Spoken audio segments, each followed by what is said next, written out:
حضرت بریدہ اسلمی رضی اللہ تعالی عنہ سے روایت ہے کہ نبی کریم صلی اللہ علیہ وآلہ وسلم نے ایک آدمی کو کہتے ہوئے سنا، اللہم انی اسألک۔ مکمل دعا آگے ہے۔ نبی کریم صلی اللہ علیہ وآلہ وسلم نے ارشاد فرمایا، مجھے اس ذات کی قسم ہے جس کے قبضہ قدرت میں میری جان ہے، اس نے اللہ تعالی سے اس کے اسم اعظم کے ساتھ دعا مانگی ہے کہ جس کے ساتھ مانگی جانے والی ہر دعا قبول ہو جاتی ہے، اور جب ان کلمات کے ساتھ کچھ مانگا جائے تو اللہ تعالیٰ ضرور عطا کرتا ہے۔ آپ صلی اللہ علیہ وسلم نے یہ الفاظ 3 بار دہرائے۔ وہ اسم اعظم یہ ہے، بسم اللہ الرحمن الرحیم، السلام علیکم ورحمۃ اللہ۔ محترم ناظرین، حضرت عائشہ صدیقہ رضی اللہ تعالی عنہا سے روایت ہے کہ آپ رضی اللہ تعالی عنہا نے ارشاد فرمایا، جب بندہ کہتا ہے اے میرے رب، اے میرے رب، تو اللہ تعالیٰ فرماتا ہے، اے میرے بندے، میں موجود ہوں، تو مانگ، تجھے عطا کیا جائے گا۔ پھر اللہ تعالیٰ فرشتوں کی ایک جماعت کو اس مانگنے والے کے پاس بھیجتا ہے۔ فرشتے اس کے پاس جاتے ہیں، اس کی حاجات سنتے ہیں۔ وہ بندہ کہتا ہے، اے میرے رب، تو اکیلا ہے، تیرے سوا کوئی معبود نہیں، میں تجھ سے عاجزی کا سوال کرتا ہوں، اچھی اولاد کا سوال کرتا ہوں، نیک بیوی کا سوال کرتا ہوں، حلال رزق کا سوال کرتا ہوں، اور جنت کی بھی تمنا کرتا ہوں۔ جب فرشتے اس مانگنے والے کی حاجات سن کر واپس بارگاہ رب العزت میں پہنچتے ہیں تو رب تعالیٰ فرماتا ہے، اے میرے فرشتوں، اس نے کیا مانگا ہے؟ تو فرشتے عرض کرتے ہیں، اے پروردگار، تو خوب جاننے والا ہے۔ وہ رزق کا سوال کرتا ہے، اولاد کا سوال کرتا ہے، اچھی بیوی کا سوال کرتا ہے، آخر میں تیری جنت پانے کا ارادہ بھی رکھتا ہے، اور تجھے ایک معبود مانتا ہے، اور تجھ ہی سے اپنا سوال کرتا ہے۔ اللہ تعالیٰ فرماتا ہے، اے میرے فرشتوں، اگر مومن ہے تو اسے عطا کر دو، اگر گنہگار ہے تو اس کی کچھ حاجات عطا کر دو، باقی روز محشر کے لیے اجر و ثواب کی صورت میں رکھ دو تاکہ میرا بندہ جہنم میں نہ جائے۔ ام المؤمنین حضرت عائشہ صدیقہ رضی اللہ تعالی عنہا فرماتی ہیں کہ نور کے پیکر نبی کریم صلی اللہ علیہ وآلہ وسلم میرے پاس تشریف لائے اور روٹی کا ایک ٹکڑا گرا ہوا دیکھا تو اسے اٹھا کر پوچھا اور ارشاد فرمایا، اے عائشہ، اللہ تعالیٰ کی نعمتوں کا احترام کیا کرو، اس لیے کہ جب یہ کسی اہل خانہ سے روٹھ کر چلی جاتی ہیں تو دوبارہ لوٹ کر نہیں آتی۔ ایک صحابی رضی اللہ تعالی عنہ نے بارگاہ رسالت میں عرض کی، ایک راستے میں ایسے گرم پتھر تھے کہ اگر گوشت کا ٹکڑا ان پر ڈالا جاتا تو کباب ہو جاتا۔ میں نے اپنی ماں کو گردن پر سوار کر کے 6 میل تقریباً 9 کلومیٹر تک لے گیا ہوں۔ کیا میں ماں کے حقوق سے فارغ ہو گیا ہوں؟ سرکار مدینہ حضرت محمد مصطفیٰ صلی اللہ علیہ وآلہ وسلم نے فرمایا، تیرے پیدا ہونے میں درد کے جس قدر جھٹکے تیری ماں نے اٹھائے ہیں، شاید یہ ان میں سے ایک جھٹکے کا بدلہ ہو سکے۔ نبی کریم صلی اللہ علیہ وآلہ وسلم کا شب معراج ایک قوم پر گزر ہوا جو آگ کے جنگل میں قید تھے۔ آگ میں ایک مرتبہ جل جاتے، پھر ان کو درست کر دیا جاتا، پھر ان کو جلا دیا جاتا، اسی طرح یہ سلسلہ جاری تھا۔ نبی کریم صلی اللہ علیہ وآلہ وسلم نے پوچھا، یہ کون لوگ ہیں؟ تو حضرت جبرائیل امین علیہ السلام نے عرض کیا، یا رسول اللہ صلی اللہ علیہ وسلم، یہ وہ لوگ ہیں جو ماں باپ کے نافرمان تھے۔ اللہ تعالیٰ نے فرمایا، اور تمہارے رب نے حکم دیا کہ اس کے سوا کسی کی عبادت نہ کرو اور ماں باپ کے ساتھ اچھا سلوک کرو۔ اگر تیرے سامنے ان میں سے ایک یا دونوں بڑھاپے کو پہنچ جائیں تو ان سے اف ہوں نہ کہنا، اور انہیں نہ ہی جھڑکنا، اور ان سے تعظیم کی بات کرنا، اور ان کے لیے عاجزی کا بازو بچھا کر نرم دلی سے اور عرض کر، اے میرے رب، تو ان دونوں پر رحم کر جیسا کہ ان دونوں نے مجھے بچپن میں پالا۔ نبی کریم صلی اللہ علیہ وآلہ وسلم نے ارشاد فرمایا، جس شخص نے ماں باپ کو صبح صبح ناراض کیا، اس شخص کے لیے صبح صبح ہی دوزخ کے دروازے کھول دیے جائیں گے، اور جس شخص نے شام کو ناراض کیا، شام کو اسی طرح اس کے لیے دروازے کھول دیے جائیں گے۔ نبی کریم صلی اللہ علیہ وآلہ وسلم کا ارشاد گرامی ہے، بے شک جنت کی خوشبو 500 سال کے راستہ سے آ جاتی ہے، لیکن ماں باپ کا نافرمان اور قطع رحمی کرنے والا اس خوشبو سے محروم رہے گا۔ حضرت مغیرہ رضی اللہ تعالی عنہ فرماتے ہیں کہ نبی کریم صلی اللہ علیہ وآلہ وسلم نے فرمایا، بے شک اللہ تعالی نے تم پر والدین کی نافرمانی نافرمانی کرنا حرام کر دیا ہے۔ حضرت ابو ہریرہ رضی اللہ تعالی عنہ فرماتے ہیں کہ نبی پاک صاحب لولاک صلی اللہ علیہ وآلہ وسلم نے فرمایا، اس شخص کا ناک خاک آلود ہو، ذلیل ہو جائے، اس شخص کا ناک خاک آلود ہو، اس شخص کا ناک خاک آلود ہو جائے۔ عرض کیا گیا کس کا یا رسول اللہ؟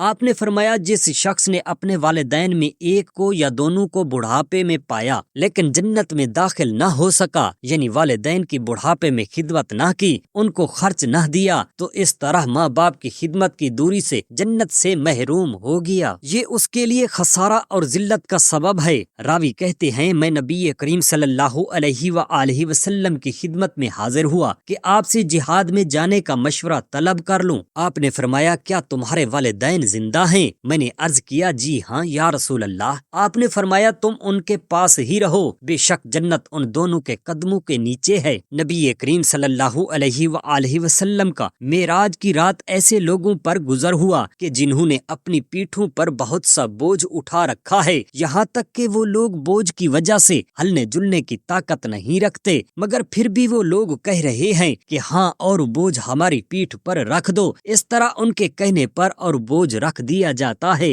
نبی کریم صلی اللہ علیہ وآلہ وسلم نے پوچھا یہ کون لوگ ہیں؟ حضرت جبرائیل امین علیہ السلام نے عرض کیا یا رسول اللہ یہ وہ لوگ ہیں جو امانت میں خیانت کرتے تھے۔ پہلے بھی ان کے ذمہ لوگوں کے حقوق ہوتے لیکن پھر یہ اپنے ذمہ اور حقوق لوگوں کے لے لیتے، یعنی کسی کا حق بھی ادا نہیں کرتے تھے۔ نبی کریم صلی اللہ علیہ وآلہ وسلم نے معراج کی رات ایسی قوم کو دیکھا جن کے چہرے کالے اور آنکھیں ان کی نیلی تھیں، ان کا نیچے والا ہونٹ پاؤں پر لٹک رہا ہے اور اوپر والا ہونٹ سر کے اوپر جا رہا ہے۔ دوزخ کی آگ سے سخت گرم کیا ہوا زرد پانی آگ کے پیالوں میں پلایا جا رہا ہے، یہاں تک کہ پیپ اور خون ان کے منہ سے ٹپک رہا ہے، گدھے کی طرح وہ ہانک رہے ہیں۔ آپ نے پوچھا یہ کون لوگ ہیں؟ حضرت جبرائیل امین علیہ السلام نے عرض کیا یا رسول اللہ یہ وہ لوگ ہیں جو زندگی میں شراب پیتے تھے۔ ایک مسلمان بادشاہ کے دربار میں محفل شراب منعقد تھی، وزراء وغیرہ بھی جام شراب نوش کر رہے تھے، گلاس پہ گلاس چڑھائے جا رہے تھے، جیالے اور جیالیاں بھی بہت مسرور ہو رہے تھے، نشہ سے مخمور دنیا سے بے خبر اور خدا سے دور تھے۔ شاہی محل کے باہر ایک مسلمان تھا جو محفل شراب میں شریک نہیں تھا۔ ایک عیسائی نے اس سے کہا کہ تم مجھے یہ بتاؤ کہ تم شراب کیوں پیتے ہو اور خنزیر سور کا گوشت نہیں کھاتے، حالانکہ تمہاری شریعت میں یہ دونوں چیزیں ایک جیسی حرام ہیں۔ اس شخص نے کہا یہ سوال ان سے کرو جو شراب پیتے ہیں، میں تو نہیں پیتا۔ اس عیسائی نے کہا اس کا جواب میں خود ہی دے دیتا ہوں۔ اصل وجہ یہ ہے کہ اللہ تعالیٰ نے تم پر خنزیر تو حرام کیا ہے لیکن تم خنزیر کا گوشت نہیں کھاتے، پر اس کے پیشاب جیسی شراب ضرور پیتے ہو۔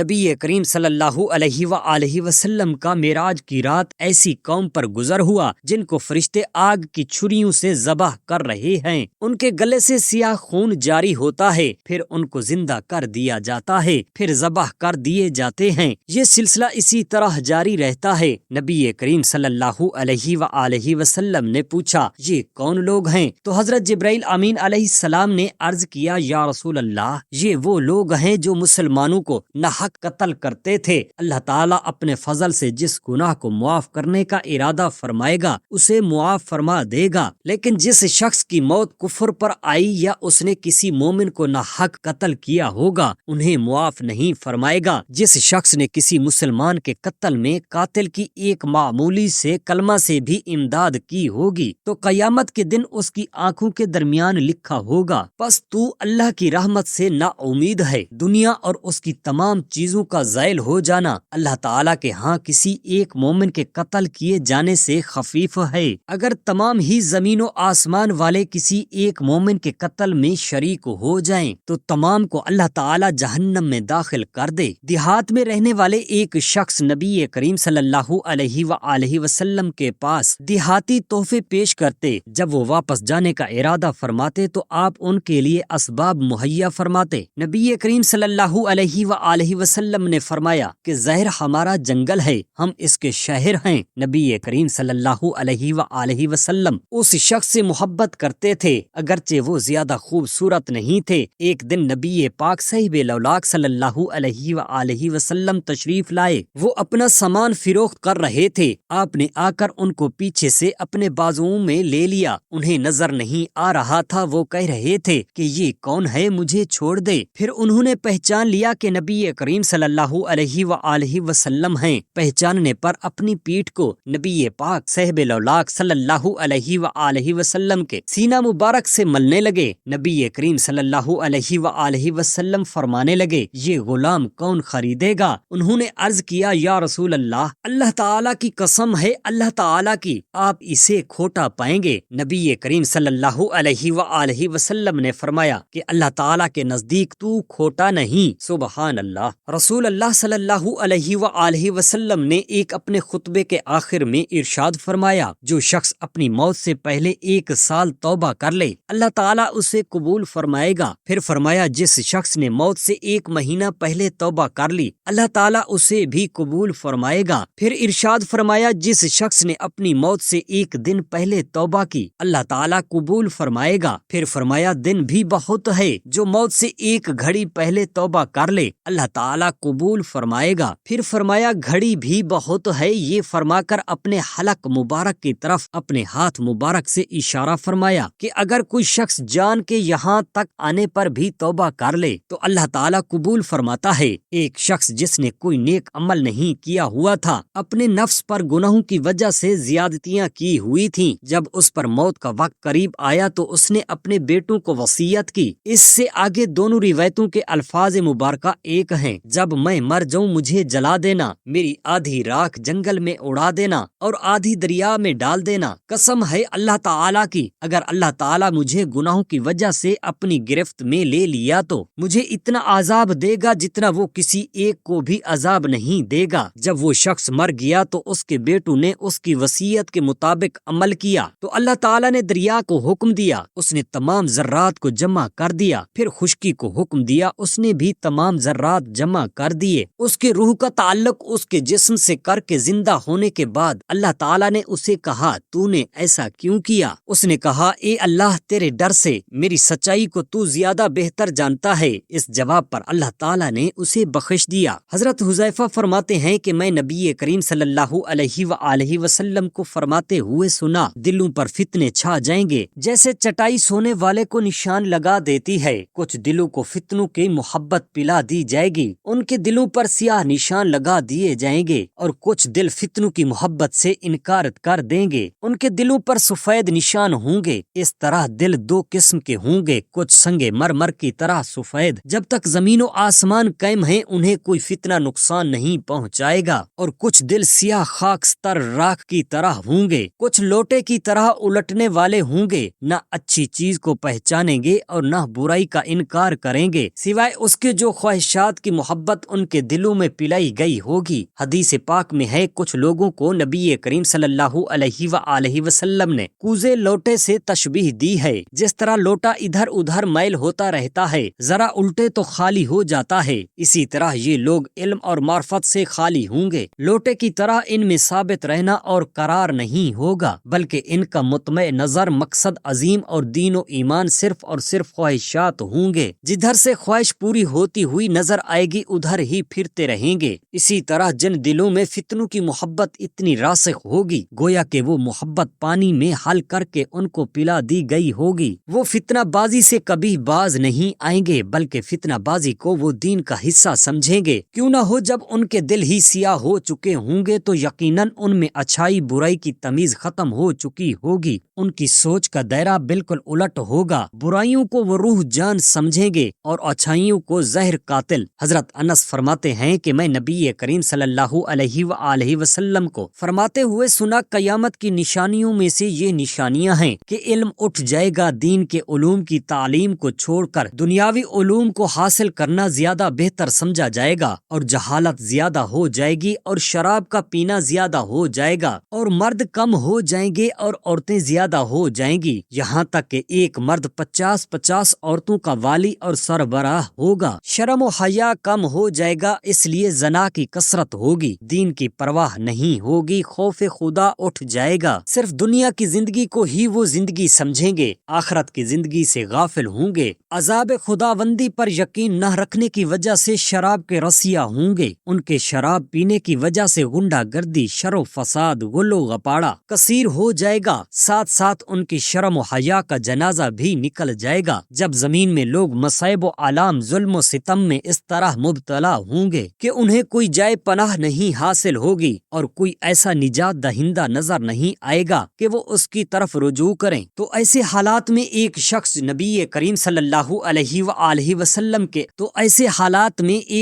جو نبی کریم صلی اللہ علیہ وآلہ وسلم کے اہل بیت جیسا عظیم ہوگا، اس کا ظہور ہوگا آپ کے والد مکرم کے نام پر۔ ان کے والد کا نام ہوگا یعنی حمد عبداللہ، لقب مہدی ہوگا، کیونکہ نبی کریم صلی اللہ علیہ وآلہ وسلم کی ہدایت پر ان کی ہدایت ہوگی، آپ کے اخلاق پر ان کے اخلاق ہوں گے، بعض اوصاف صورت کے لحاظ بھی آپ سے ملتے جلتے ہوں گے، اگرچہ مکمل صورت آپ کی صورت کی طرح نہیں ہوگی۔ وہ اولاد فاطمہ رضی اللہ تعالی عنہا سے ہوں گے، حسنی اور حسینی شہید ہوں گے، باپ کی طرف سے نسب حضرت امام حسن سے ملتا ہوگا، جس طرح حضرت ابراہیم علیہ السلام کے بیٹے حضرت اسحاق علیہ السلام کی اولاد سے کئی نبی آئے، لیکن حضرت اسماعیل علیہ السلام کی اولاد سے ایک ہی تمام کے سردار اور خاتم آئے۔ اسی طرح حضرت امام حسین رضی اللہ تعالی عنہ کی اولاد سے کئی جلیل القدر اولیاء کرام آئے، لیکن حضرت امام حسن رضی اللہ تعالی عنہ کی اولاد سے ایک ہستی کا ورود ہوگا جو تمام سے زیادہ صاحب قدر، صاحب مرتبہ ہوں گے۔ رمضان شریف کے مہینہ میں خراسان کی جانب سے کئی لوگوں کے ساتھ مکہ مکرمہ آئیں گے۔ اولیاء کرام جو ابدال کہلاتے ہیں طواف کعبہ میں مشغول ہوں گے، تو وہ آپ کو طواف کرتے ہوئے پہچان جائیں گے، ان کی بیعت کریں گے، یہ عدل و انصاف سے سرزمین کو بھر دیں گے۔ ان کے عدل و انصاف کی تعریف آسمان والے، زمین والے بھی کریں گے۔ جہاں فرشتے تعریف کر رہے ہوں گے، وہاں انسان بلکہ حیوانات، درندے، پرندے، پانی کے جانور بھی عدل و انصاف کے مداح ہوں گے۔ آسمان بر وقت کثیر بارشیں برسائے گا، زمین کثیر نباتات اگانے کی وجہ سے سرسبز و شاداب ہوگی، یہاں تک فوت شدہ لوگ بھی اس حالت پر رشک کرتے ہوئے تمنا کرتے ہوں گے، کاش ہم بھی زندہ ہو جائیں تو امن و امان، خوشحالی، مسلمانوں کی شان و شوکت کے نظارے کر سکیں۔ یہی وہ زمانہ ہوگا جس میں مسلمان مشرکین سے جنگ کریں گے، مسلمان مشرکین کو قتل کریں گے، مشرک اپنے بچاؤ کے لیے پتھروں اور درختوں کے پیچھے چھپیں گے، درخت اور پتھر مسلمانوں کو بلا بلا کر کہیں گے، اے اللہ کے بندے، آ یہودی میرے پیچھے چھپا ہوا ہے، اسے قتل کر دے۔ اس طرح مسلمان وہاں جا کر اسے قتل کر دے گا۔ صرف ایک درخت جسے غرقد کہا جاتا ہے، وہ مسلمانوں کو مطلع نہیں کرے گا، اس کو نبی کریم صلی اللہ علیہ وآلہ وسلم نے شجر یہود سے تعبیر فرمایا۔ حضرت بریدہ اسلمی رضی اللہ تعالی عنہ سے روایت ہے کہ نبی کریم صلی اللہ علیہ وآلہ وسلم نے ایک آدمی کو اللہم انی اسألک بانی اشہد